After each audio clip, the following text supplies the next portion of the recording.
सभी वैष्णव जनों को जय श्री कृष्ण। देवशयनी एकादशी अर्थात हरिशयनी एकादशी के व्रत महात्म्य की चर्चा श्रवण करने मात्र से जीव को समस्त पापों से छुटकारा मिल जाता है। क्या है हरिशयनी एकादशी की कथा? ये आषाढ़ महीने के शुक्ल पक्ष में आती है। धर्मराज युधिष्ठिर भगवान श्री कृष्ण से प्रश्न करते हैं कि हे देव, इस व्रत के करने की विधि बताइए, किस देवता का पूजन किया जाता है? भगवान कृष्ण कहते हैं कि युधिष्ठिर, जिस कथा को ब्रह्मा जी ने नारद जी से कहा था वही कथा मैं तुमसे कहता हूँ। एक समय नारद जी ने ब्रह्मा जी से यही प्रश्न किया था, तो ब्रह्मा जी ने उत्तर दिया कि हे नारद, तुमने कलियुगी जीवों के उद्धार के लिए उत्तम प्रश्न किया है, क्योंकि देवशयनी एकादशी का सब व्रतों से श्रेष्ठ व्रत बताया गया है और इस व्रत से समस्त पाप नष्ट हो जाते हैं और जो मनुष्य इस व्रत को नहीं करते वे नरकगामी होते हैं। इस व्रत के करने से भगवान विष्णु प्रसन्न होते हैं। इस एकादशी का नाम पद्मा है।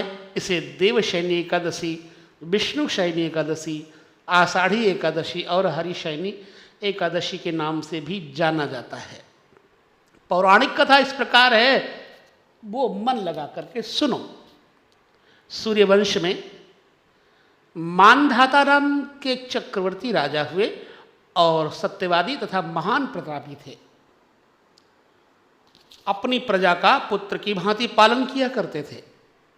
उनकी सारी प्रजा धन धान्य से भरपूर और सुखी थी। उनके राज्य में कभी अकाल नहीं पड़ता था।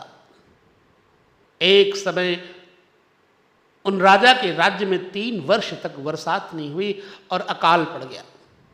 प्रजा अन्न की कमी के कारण अत्यंत दुखी हो गई। अन्न के न होने से राज्य में यज्ञ आदि भी बंद हो गए। एक दिन प्रजा राजा के पास जाकर कहने लगी कि हे राजन, सारी प्रजा त्राही त्राही पुकार रही है, क्योंकि समस्त विश्व की सृष्टि का कारण वर्षा है। वर्षा के अभाव से अकाल पड़ गया है और अकाल से प्रजा मर रही है। इसलिए हे राजन, कोई ऐसा उपाय बताओ जिससे प्रजा का कष्ट दूर हो। राजा मानधाता कहने लगे कि आप लोग ठीक कह रहे हैं।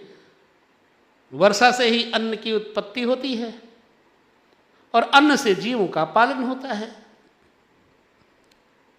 अगर बरसात नहीं हुई तो अन्न नहीं, अन्न नहीं तो जीव दुखी। आप लोगों के दुखों को मैं समझता हूं। ऐसा कहकर राजा थोड़ी सेना साथ लेकर के वन की तरफ चल दिए और अनेक ऋषियों के आश्रम में भ्रमण करते हुए अंत में ब्रह्मा जी के पुत्र अंगिरा ऋषि के आश्रम में पहुंचे। वहां राजा ने घोड़े से उतरकर अंगिरा ऋषि को प्रणाम किया। मुनि ने राजा को आशीर्वाद देकर कुशल क्षेम के पश्चात उनके आश्रम में आने का कारण पूछा। तब राजा ने हाथ जोड़कर विनम्र भाव से कहा कि हे भगवान, सब प्रकार से धर्म पालन करने पर भी मेरे राज्य में अकाल पड़ गया है। इससे प्रजा अत्यंत दुखी है। राजा के पापों के प्रभाव से ही प्रजा को कष्ट होता है, ऐसा शास्त्रों में कहा है।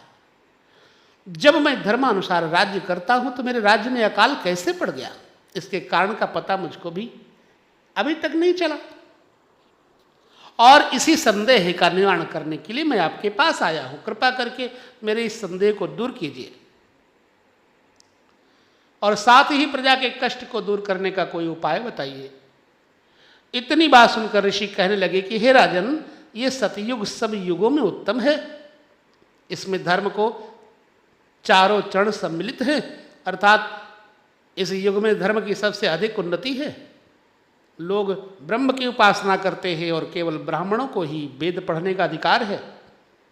ब्राह्मण ही तपस्या करने का अधिकार रख सकते हैं, परंतु आपके राज्य में एक शूद्र तपस्या कर रहा है। इसी दोष के कारण आपके राज्य में वर्षा नहीं हो रही है। इसलिए यदि आप प्रजा का भला चाहते हो तो उस शूद्र का वध कर दो। इस पर राजा कहने लगे कि महाराज, मैं उस निरपराध तपस्या करने वाले शूद्र को किस तरह मार सकता हूं? आप इस दोष से छूटने का कोई दूसरा उपाय बताइए। तो ऋषि ने कहा कि हे राजन, यदि तुम अन्य उपाय जानना चाहते हो तो सुनो। आषाढ़ मास के शुक्ल पक्ष की पद्मा नाम की एकादशी का विधिपूर्वक व्रत करो। व्रत के प्रभाव से तुम्हारे राज्य में वर्षा होगी और प्रजा सुख प्राप्त करेगी, क्योंकि इस एकादशी का व्रत सब सिद्धियों को देने वाला है और समस्त उपद्रवों को नाश करने वाला है। इस एकादशी का व्रत तुम प्रजा, सेवक तथा मंत्रियों सहित करो। मुनि के इस वचन को सुनकर राजा अपने नगर को वापस आए और उन्होंने विधिपूर्वक पद्मा एकादशी का व्रत किया। व्रत के प्रभाव से बरसात हुई और प्रजा को सुख पहुंचा। अतः इस मास की एकादशी का व्रत सब मनुष्यों को करना चाहिए। और इस कथा को श्रवण करने वाला, पढ़ने वाला दोनों ही समस्त पाप राशि को नाश करते हैं। अतः ये व्रत इस लोक में भोग और परलोक में मुक्ति का देने वाला है।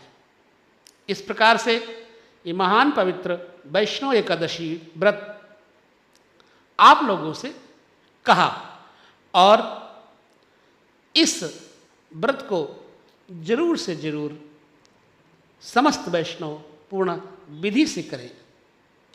इसलिए याद रखें, हिंदू धर्म में आषाढ़ मास की देवशयनी एकादशी का बहुत महत्व है। ये एकादशी मनुष्य को परलोक में मुक्ति को देने वाली मानी गई है। देवशयनी एकादशी के दिन निम्न चीज़ों को उपयोग में लाने और ग्रहण करने की सलाह दी गई है। क्या करना चाहिए? देवशयनी एकादशी के दिन देह शुद्धि या सुंदरता के लिए परिमित प्रमाण के पंचगव्य का सेवन करना चाहिए।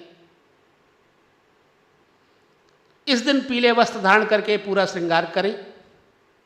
शालिग्राम के साथ तुलसी का गठबंधन करें तथा हथेली में जल लेकर 9 बार तुलसी की परिक्रमा करें। बाद में बांधी हुई गांठ का ये वस्त्र हमेशा अपने पास रखें। समस्त पाप क्षय पूर्वक सकल पुण्य फल प्राप्त होने के लिए एक मुक्त नक्त व्रत, अयाचित भोजन या सर्वथा उपवास करने का व्रत ग्रहण करें। वंश वृद्धि के लिए नियमित दूध का सेवन करें। इसके साथ ही देवशयनी एकादशी की कथा श्रवण करें और पठन करें, जिससे इन 6 कर्मों से मनुष्यों को इस एकादशी के व्रत का प्रभाव प्राप्त होता है और यहीं से चातुर्मास्य का प्रारंभ होता है। अतः सभी वैष्णव जो कि श्री हरि के उपासक हैं, उनको मेरा निवेदन है कि निश्चित ही इस शरीर से धर्म की स्थिति बन सकती है और किसी शरीर से नहीं हो पाती। अतः प्रयास करके अपने वैष्णव धर्मों का पालन इस एकादशी के साथ ही करें। बाकी अगली कथा में पुनः चर्चा करेंगे। तब तक के लिए ओम नमो नारायण। जय श्री कृष्ण।